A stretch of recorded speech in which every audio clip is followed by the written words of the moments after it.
Captain Jake Morrison stood on the bridge of the UES horizon and watched the stars through the main window. 3 months had passed since they left Earth, 3 months of traveling through empty space toward their new home on a planet called Kepler 442b. He was tired but excited. Soon they would be the first humans to build a city on another world. The ship was huge. 200 people lived inside it. Some were soldiers like Jake used to be. Most were regular people. Farmers, doctors, teachers, and engineers. All of them wanted to start a new life far from Earth. They brought everything they needed to build a colony. Seeds, machines, computers, and hope. Jake turned to look at his crew. Lieutenant Amy Parker sat at the communications station. She was young but smart, very good with languages and computers.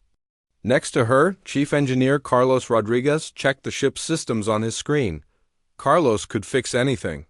He made sure the horizon kept flying through the dark between stars. "Captain," Carlos said without looking up, "we need to stop.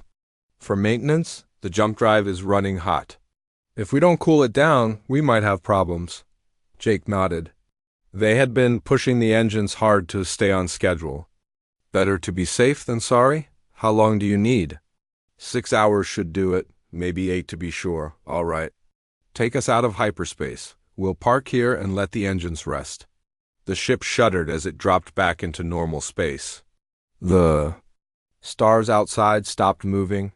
Jake always liked this moment. In hyperspace, everything looked strange and twisted. But in normal space, the universe looked the way it should. Clean and bright and full of wonder. "Captain?" Amy's voice was sharp with surprise. "I'm picking up signals. Multiple ships approaching. Fast." Jake's stomach dropped. No human ships should be out here. They were months away from Earth and weeks from their destination. Put it on screen.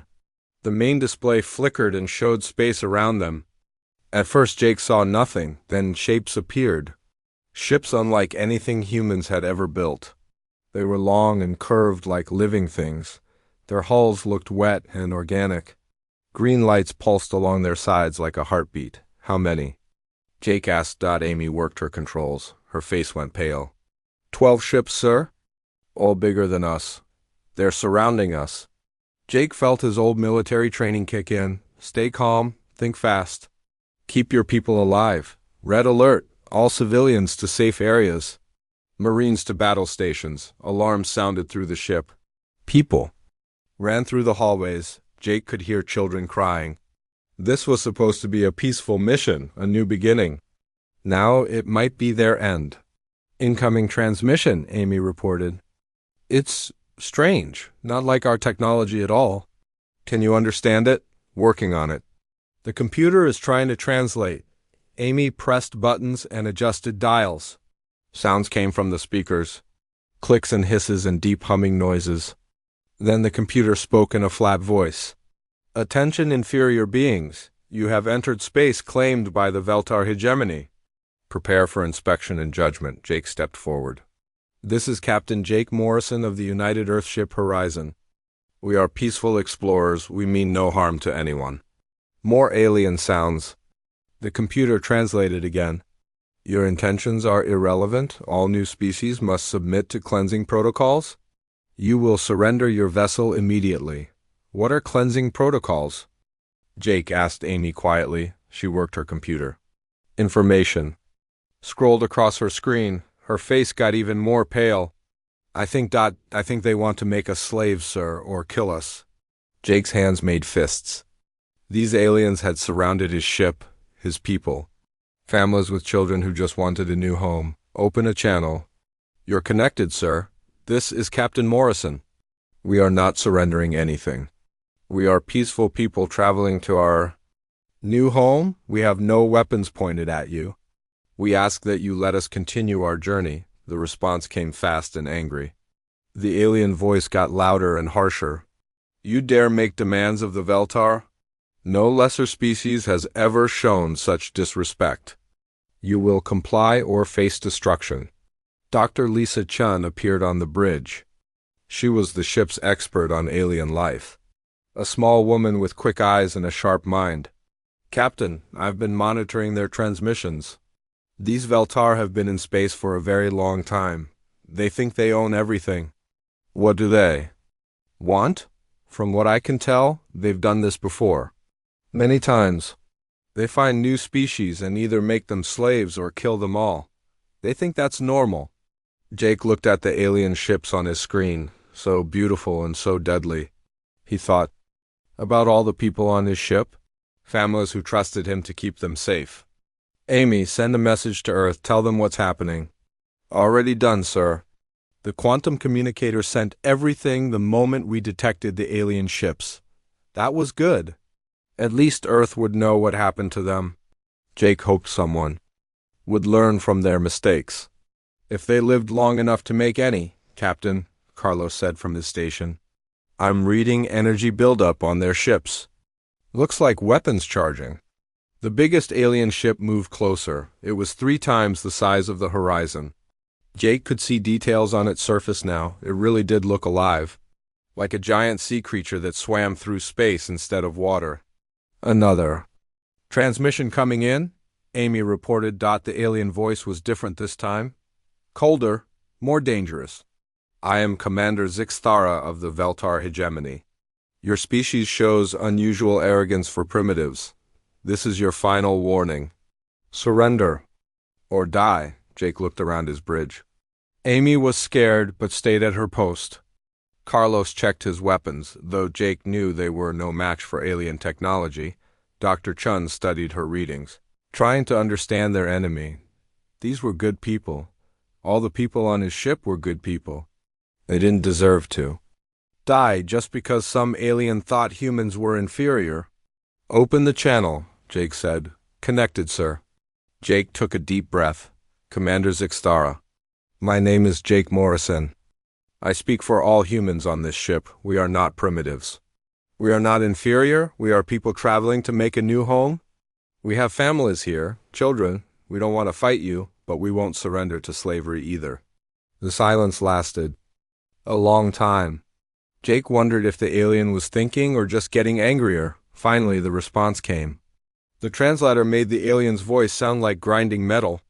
You speak of families and children as if they matter. In Veltar space, only strength matters. Your weakness disgusts me. It's not weakness to protect innocent people. It is weakness to show mercy to inferiors. You will learn this lesson. Dr. Chun grabbed Jake's arm. Captain, their energy readings just spiked. I think they're about to fire. Jake looked at the screen. The alien ships had moved into a perfect circle around them, like hunters surrounding prey. He thought about his sister Kate and her 2 boys down in the civilian areas. They had come to space for adventure and opportunity. Not to die because aliens thought humans weren't good enough to live. All hands, brace for impact, Jake announced over the ship's speakers on the screen. Lights began to glow along the alien ships, beautiful and terrible. Jake realized he might be watching the last few seconds of human space exploration. The Veltar would destroy them and no human would ever know what happened, but at least they would not surrender. At least they would face the end with dignity. Commander Zixthara was about to learn that humans might die, but they would never bow. The energy weapons on the alien ships glowed brighter. Captain Jake Morrison watched them through the main screen and felt his heart pound.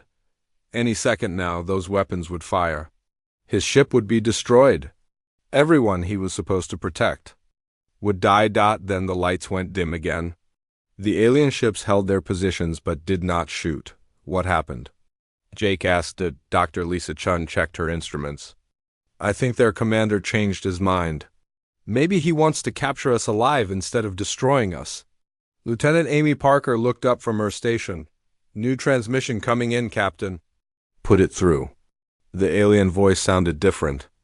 Now colder and more controlled. Human vessel, you will prepare for boarding. We will inspect your ship and catalog your species. Resistance will result in immediate termination. Jake felt a chill run down his back. Catalog our species sounded very bad. Amy, what does that mean? She worked her computer, searching through the alien transmissions they had recorded. I'm seeing references to biological scanning, something about processing procedures. Her face went white. Sir, I think they want to study us. Like laboratory. Animals. They want to board our ship? Yes, sir. And they're not asking permission. Jake looked around his bridge. Carlos was checking the ship's defenses. They had some weapons, but nothing that could fight 12 alien warships. Dr. Chun was studying her readings, trying to understand their enemy.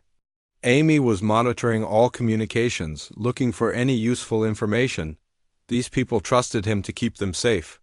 All 200 people on the ship trusted him, including his sister Kate and her 2 young sons, who were somewhere in the civilian areas right now, probably scared and wondering if they would live through this. Sir, Carlos said quietly, their ships are moving closer, and I'm detecting some kind of scanning beam. Jake could see it on the screen. A green light swept across the horizon from bow to stern. It made his skin crawl. What kind of scan? He asked as Dr. Chun worked frantically. At her station. It's penetrating our hull, going through every deck. It's mapping the inside of our ship? She paused and looked at Jake with horror. Captain, it's not just mapping the ship. It's scanning the people inside. What do you mean? The biological scan. It's counting how many humans we have. Recording our vital signs, our body chemistry. She turned pale. Sir, this isn't a standard ship inspection. They're preparing us for processing. Jake's blood went cold. Processing, like cattle being prepared for slaughter, or worse. Amy, contact their commander again. Channel open, sir. Commander Zixtara? This is Captain Morrison. I request that you stop your invasive scanning immediately. Our people have rights. They deserve to be treated with dignity. The response came fast and angry. The alien commander's voice was like grinding stone. Rights? Dignity? You speak of concepts that do not exist in Veltar space. Your species will submit to processing or face extinction. There is no third option. We're not animals to be processed. We're intelligent beings with families and dreams. Intelligence is measured by strength, human. Your weakness proves your inferiority. The scan will continue. Dr. Chun grabbed Jake's arm. Captain, the scanning beam is getting stronger. It's starting to affect our systems. If they keep this up, they might damage our life support. Jake felt anger building in his chest. These aliens were treating his people like livestock. Scanning them like products in a warehouse. His sister Kate was down there somewhere with her boys, 8 and 10 years old. Just children who wanted to see the stars. Stop the scan, he said into the communicator. Our children are frightened. The alien commander's response was like ice. Fear is appropriate. Your offspring will be processed according to their biological value. The young ones adapt better to conditioning. Conditioning? Jake's hands made fists. They weren't just talking about slavery. They were talking about breaking people's minds, turning humans into empty shells that would obey without question. Amy, try to contact other ships. See if anyone else has dealt with these Veltar before. She worked her controls but shook her head. Nothing, sir. We're too far from any trade routes. The only signals out here are from the alien fleet. Carlos spoke up from his station. Captain, I'm reading. Energy build-up again. But this time it's different. Not weapons. Something else. What kind of energy? Looks like a tractor beam. They're getting ready to pull us toward their flagship. Jake looked at the massive alien ship on the screen. It was beautiful in a terrible way, like a living creature made of metal and light. Soon his people would be inside that ship, at the mercy of creatures who saw humans as nothing more than animals to be trained. Sir, Dr. Chun said urgently, I'm detecting something in there. Transmissions. The scanning beam is sending data back to their ship, but I think I can interfere with it. How? Our communication array puts out electromagnetic pulses. If I tune it to the right frequency, I might be able to disrupt their scan. Do it, Doctor. Chun's fingers flew over her controls. The ship's communication dish rotated and began sending out waves of energy. On the screen, the green scanning beam flickered. Immediately, angry sounds came from the alien commander. The translator struggled to keep up with his rapid speech. Human vessel, cease your interference immediately. Any attempt to resist scanning protocols will be considered an act of war. We're not interfering with anything, Jake replied. We're just adjusting our communication systems. Lies, your primitive technology cannot deceive Veltar sensors. Terminate your actions or face the consequences. Jake looked at Dr. Chun. She was sweating as she worked her controls. Can you keep disrupting their scan? For a while? But they're adapting. Their beam is getting stronger. Do what you can. The alien commander's voice came through the speakers again. This time he sounded furious. Final warning, humans. Submit to processing or prepare for immediate destruction. Your defiance has exhausted my patience. Jake thought about the people depending on him. Families who had left Earth to build something better. Children who should be playing and learning, not hiding in fear. Old people who had worked their whole lives for a chance to see new worlds. Commander Zixtara, he said slowly. We're not defying you. We're just scared. Our people don't understand what you want from us. Give us time to explain to them, to prepare them. Time is a luxury you no longer possess. Your species will learn obedience through pain if necessary. Dr. Chun looked up from her station. Captain, their tractor beam is locking on. I can feel the ship being pulled. Jake could feel it too. A subtle shift in the deck beneath his feet. The horizon was being drawn toward the alien flagship like a fish on a hook. How long before we're brought aboard their ship? 20 minutes. Maybe less? Jake made a decision that would haunt him for the rest of his life. All hands, this is the captain. Prepare for possible combat. Marines to defensive positions. All civilians to the inner decks. This is not a drill. He turned to Amy, send another message to Earth. Tell them everything. Make sure they know what these aliens are really like. Message sent, sir. Commander Zixtara's voice filled the bridge one more time. Your preparations are meaningless, humans. Veltar warriors have conquered hundreds of species. You will. Join them in servitude or in death? Jake looked at his crew. These good people who had followed him into the unknown. We'll see about that, he said quietly. On the screen, the alien flagship grew larger. Soon they would be inside it. But Jake Morrison was no longer thinking about surrender. He was thinking about making these aliens pay for threatening innocent people.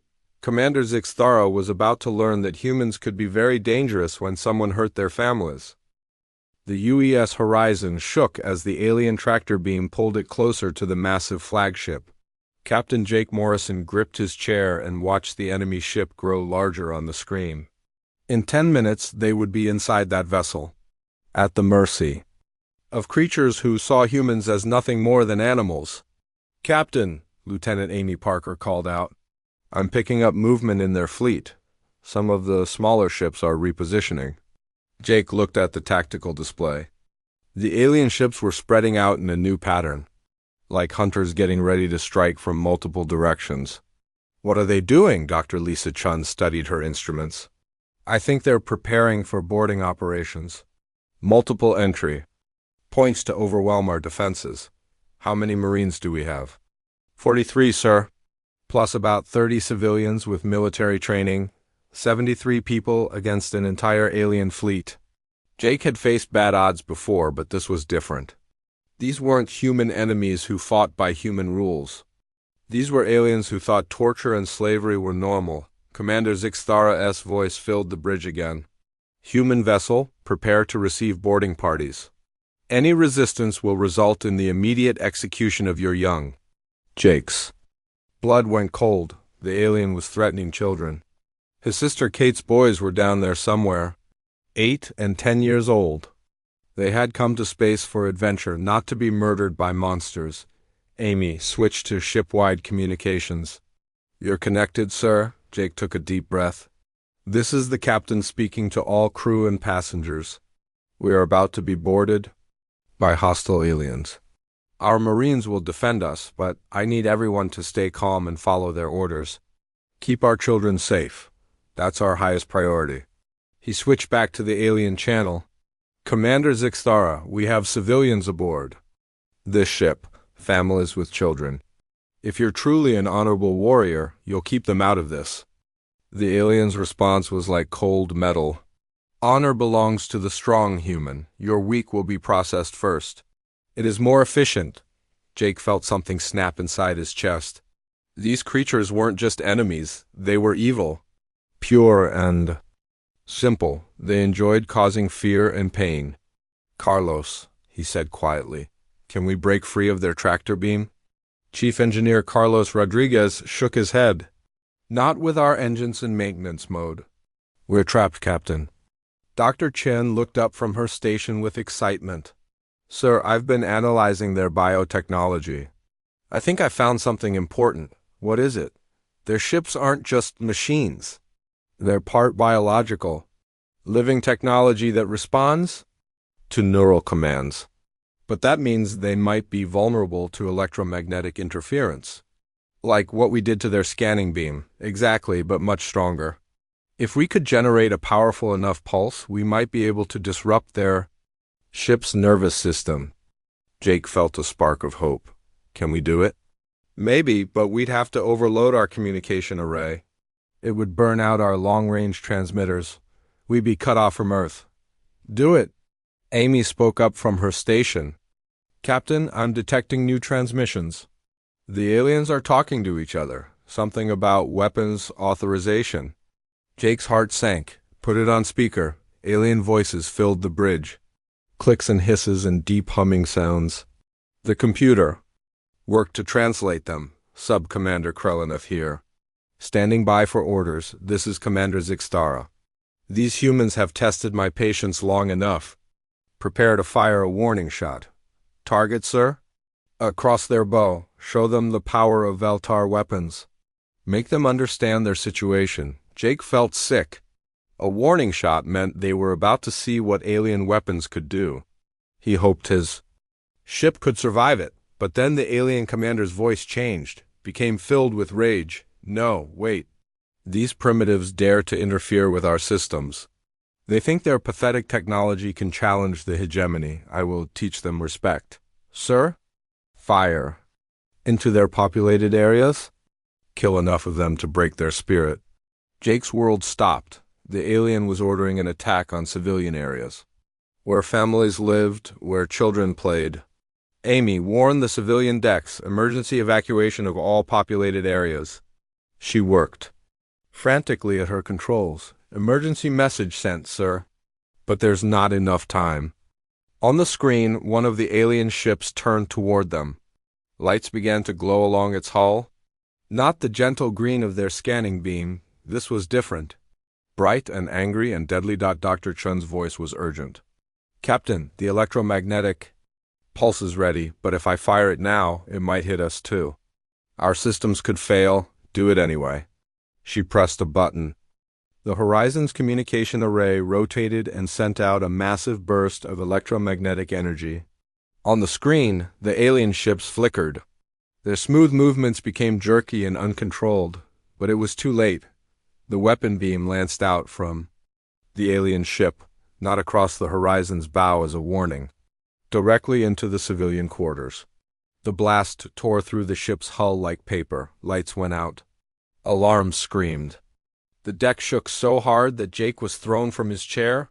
Damage report. He shouted over the noise. Carlos worked his controls with shaking hands.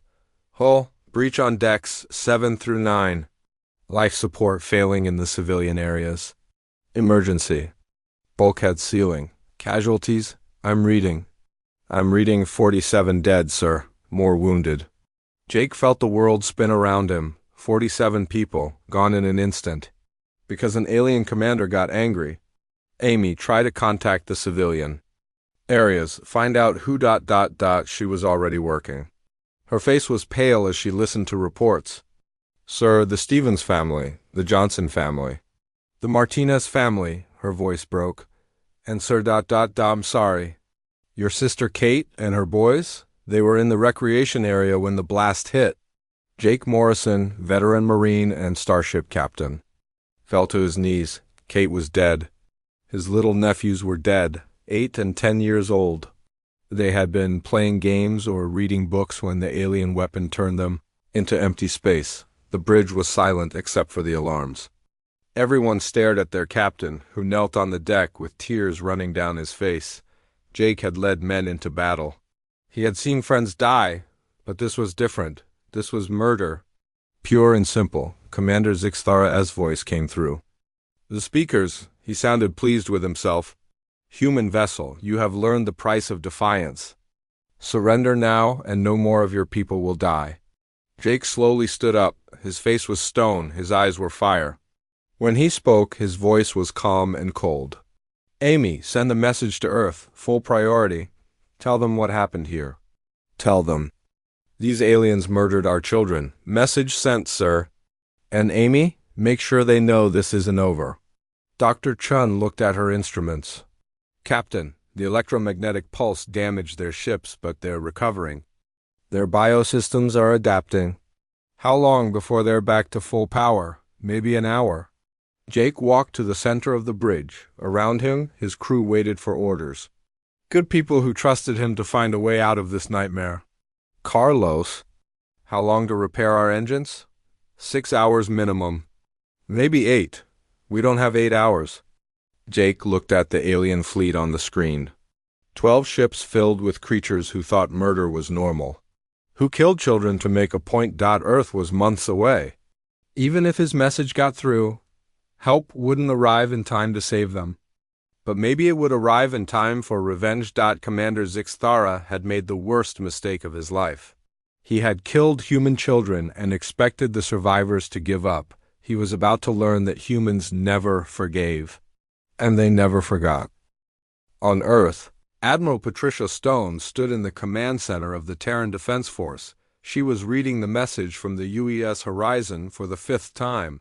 Each time she read it, she got angrier. 47 civilians dead. Children murdered. Families destroyed by aliens who thought humans were animals. Admiral, said General Tom Davis from across the room, the Joint Chiefs are assembled. They're waiting for your orders. Patricia looked at the main screen. It showed a map of human space. Red dots marked the location of every military ship, hundreds of them scattered across dozens of star systems. All of them could be at the horizon's coordinates within hours. How many ships can we deploy immediately? Every available vessel, ma'am. 237 ships. From small destroyers to the big dreadnoughts. Patricia had been a soldier for 30 years. She had fought pirates and rebels and terrorists, but she had never felt anger like this.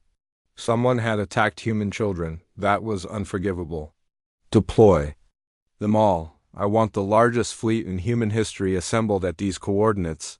She pointed to the star map. And I want them there fast. Yes, ma'am. What are your orders for engagement? Patricia looked at the photos on her desk. Pictures of the dead from the horizon. A family with 2 young boys. An elderly couple who had saved for years to join the colony. A teacher who wanted to start a school on a new world. Find the aliens who did this. Destroy them. Within minutes, alarms sounded at military bases across human space. Ships launched from Earth, Mars, Europa, and a dozen colony worlds. The fastest destroyers jumped to hyperspace first. Massive dreadnoughts followed. Soon the largest military fleet in human history was racing toward a distant star system. Admiral Stone boarded her flagship, the UES Retribution. It was the newest and most powerful ship in the human fleet. Built for exploration and scientific research, but on for war. On the bridge, Captain Roy Davis checked the fleet status. All ships reporting ready, Admiral. We'll reach the horizon in 6 hours. Too long, Patricia said. People are dying while we travel through hyperspace. We're pushing the engines as hard as we can. Any faster and we risk damaging the jump drives. Patricia nodded. She knew Roy was right.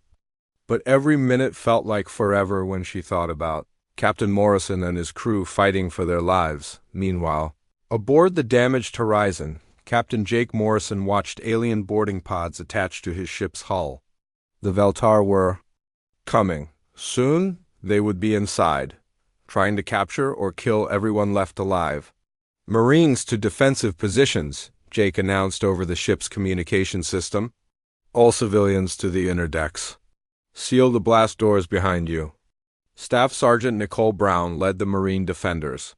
She was tough as steel and twice as hard. Her soldiers took positions at key points throughout the ship. They had limited ammunition and no heavy weapons. But they were ready to fight Doctor.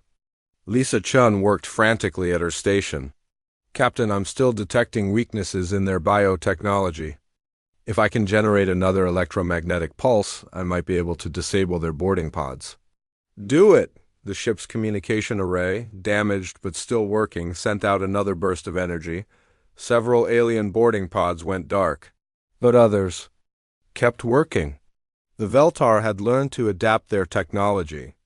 Contact from the alien flagship, Lieutenant Amy Parker reported. Commander Zixthara S. voice filled the bridge. He sounded confident and cruel. Human Captain, your resistance is amusing but pointless. My warriors are boarding your vessel. Surrender. Now and I will allow some of your people to live as slaves. Jake's voice was cold as winter. Commander, you murdered children. Innocent children who never hurt anyone. There will be no surrender. Your attachment to the weak is pathetic. In Veltar culture, the strong survive and the weak are eliminated. It is natural law, maybe in your culture, not in ours. The first boarding pod cut through the Horizon's hull. Alien warriors poured into the ship. They moved fast and carried weapons that fired energy bolts. The human Marines met them with rifle fire and grenades. Sergeant Brown's voice came over the communications. Contact on Deck 5. The aliens are through. They're heading for the civilian areas. Jake grabbed a rifle from the weapons locker. I'm going down there. Sir, Amy said. You're needed on the bridge. My people are dying. I'm not staying here while they fight alone. Jake ran through the corridors of his ship. Emergency lights flashed red. The air smelled of burned metal. And fear, he could hear weapons fire from multiple decks. The aliens were inside in force. He reached Deck 5 just as Sergeant Brown and her Marines were falling back. The Veltar warriors were tall and covered in organic armor that looked like it was part of their bodies. Their weapons were devastating. At close range, Captain, Brown called out. We can't hold them. They have superior firepower. Jake joined the Marines behind their barricade. How many? At least 30 in this section. More coming through the boarding pods. An alien warrior appeared around the corner. Jake shot it twice in the chest. The creature fell but kept moving. Its armor was healing the damage. Their armor repairs itself, Brown observed. We need to hit them harder. Dr. Chin's voice came through Jake's communicator. Captain, I've found something.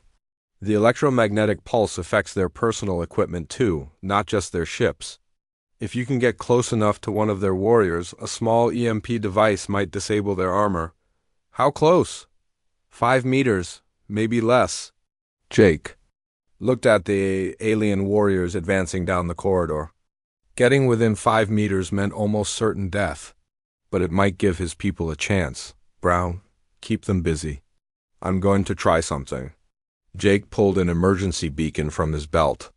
It was designed to send distress signals, but Chun had modified it to generate electromagnetic pulses. He would have to get very close to make it work. The alien warriors fired their energy weapons. The corridor filled with bright light and the smell of melting metal. Jake waited for a pause in their fire, then ran forward. The aliens were surprised by his charge. For a moment, they hesitated. Jake activated the beacon and dove behind a fallen piece of debris. The electromagnetic pulse burst outward. The nearest alien warriors stumbled as their armor stopped working. Their weapons went dark. Suddenly they were vulnerable. Now, Jake shouted. The Marines opened fire. Without their self-repairing armor, the aliens fell quickly, but more were coming. The battle was far from over. On the bridge, Amy picked up a signal from long-range sensors. Her heart jumped. Captain Morrison, this is the bridge. I'm reading hyperspace signatures, multiple ships approaching fast. Jake's communicator crackled with her voice. How many ships? I'm counting. Sir, there are hundreds of them. It's the entire Earth fleet. In the alien flagship, Commander Zixthara studied his sensors with growing alarm. His science officer reported ship after ship dropping out of hyperspace, human vessels of every size and type. More ships than he had ever seen in one place.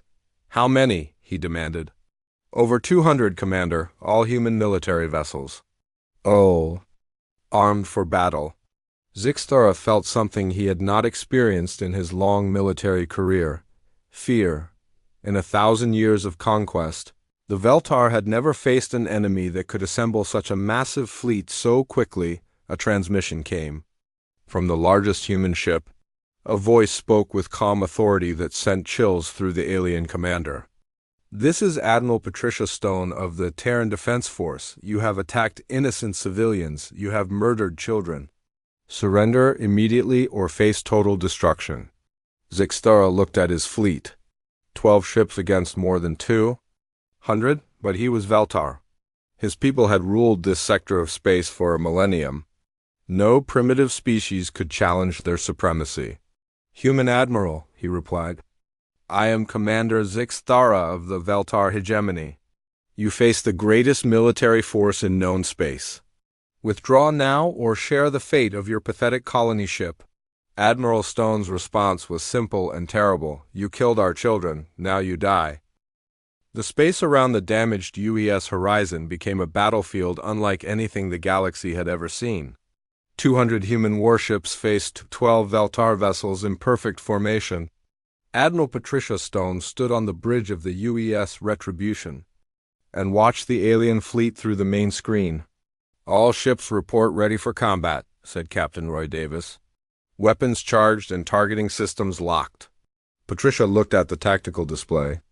The human fleet had spread out in a perfect sphere around the alien ships. Every escape route was blocked. The Veltar were trapped. Open a channel to all ships, she ordered. Channel open, Admiral. This is Admiral Stone to all fleet commanders. These aliens murdered innocent civilians. They killed children. Today we show them that humanity protects its own. Attack.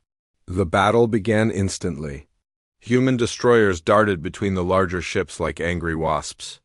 Their weapons fired streams of energy and missiles at the alien vessels. The Veltar responded with their bioweapons, green energy that lashed out like living things.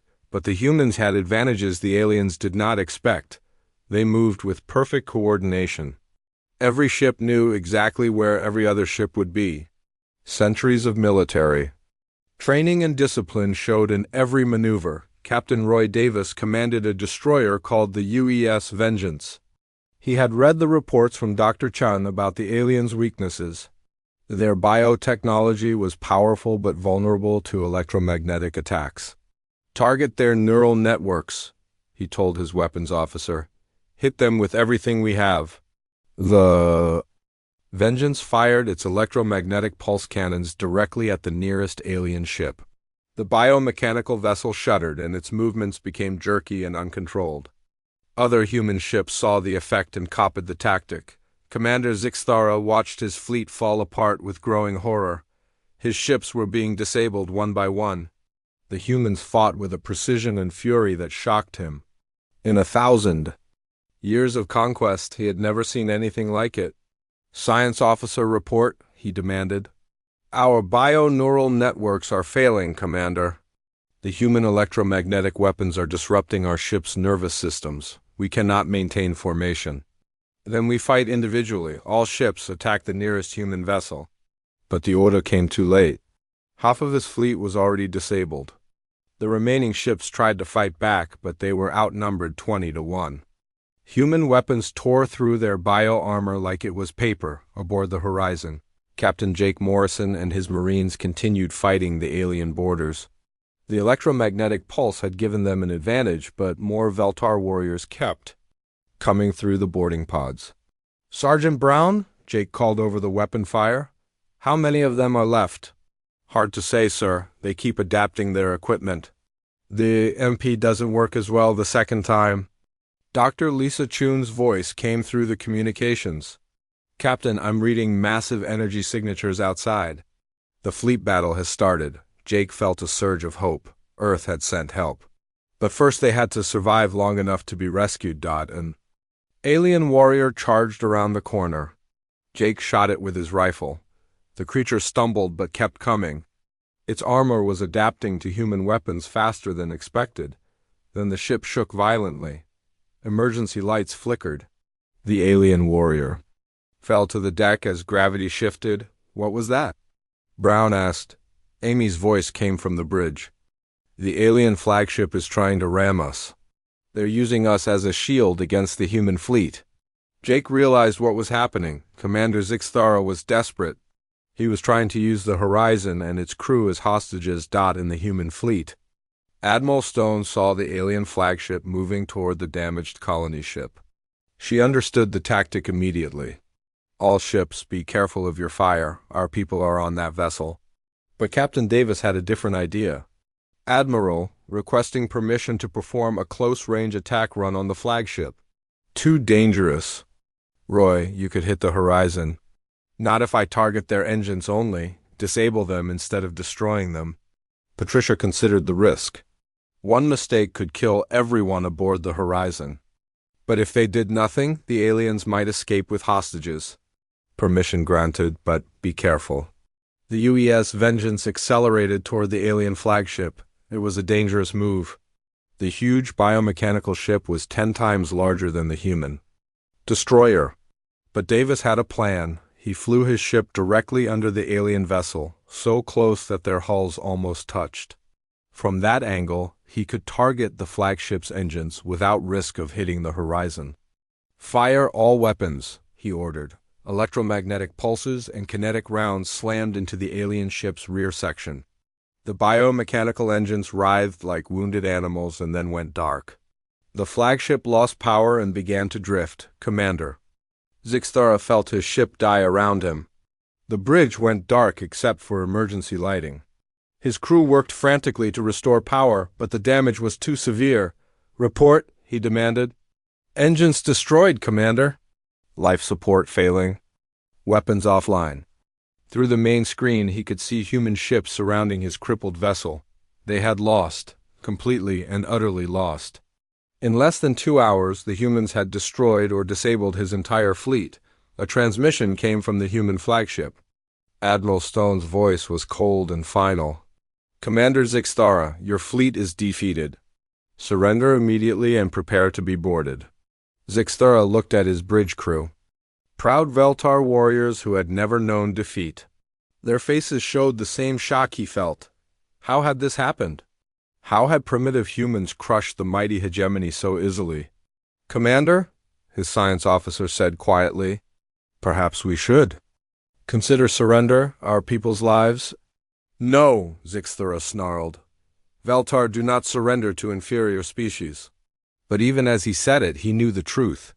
These humans were not inferior. They were something far more dangerous. They were protectors. And when someone threatened their families, they became unstoppable. Human Marines boarded the alien flagship within the hour. They moved carefully through the biomechanical corridors, weapons ready. The Veltar crew offered no resistance. They were too shocked by their complete defeat. Admiral Stone herself came aboard to face Commander Zixthara. She found him on his bridge, sitting in his command chair like a broken statue. Commander, she said simply, you are our prisoner. He looked up at her with confused eyes. How? How did you defeat us so completely? We are Veltar. We have ruled this sector for 1,000 years. You made one mistake, Patricia replied. You hurt our children. She gestured to her Marines, who placed restraints on the alien commander. Then she activated her communicator. All ships this. Is Admiral Stone? The alien fleet is neutralized. Begin rescue operations on the Horizon immediately. Within hours, the survivors from the colony ship were safe aboard human vessels. The dead were recovered and prepared for burial. Captain Morrison was treated for his wounds and reunited with what remained of his crew. Admiral Stone met with him.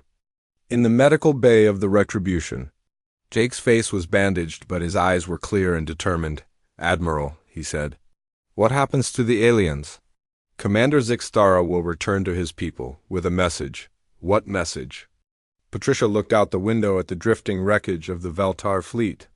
That humanity is not prey, we're predators.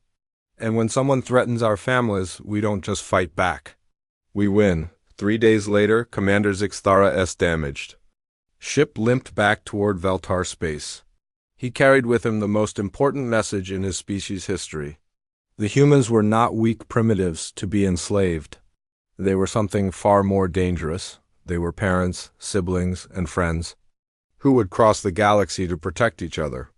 And they had the weapons and will to back up that protection. The Veltar hegemony's 1,000-year reign of terror was over, ended by one commander's moment of rage that revealed humanity's true nature. In the depths of space, Earth's largest fleet began the journey home. They had won more than a battle. They had announced to the galaxy that humans had arrived, and they would never be victims again.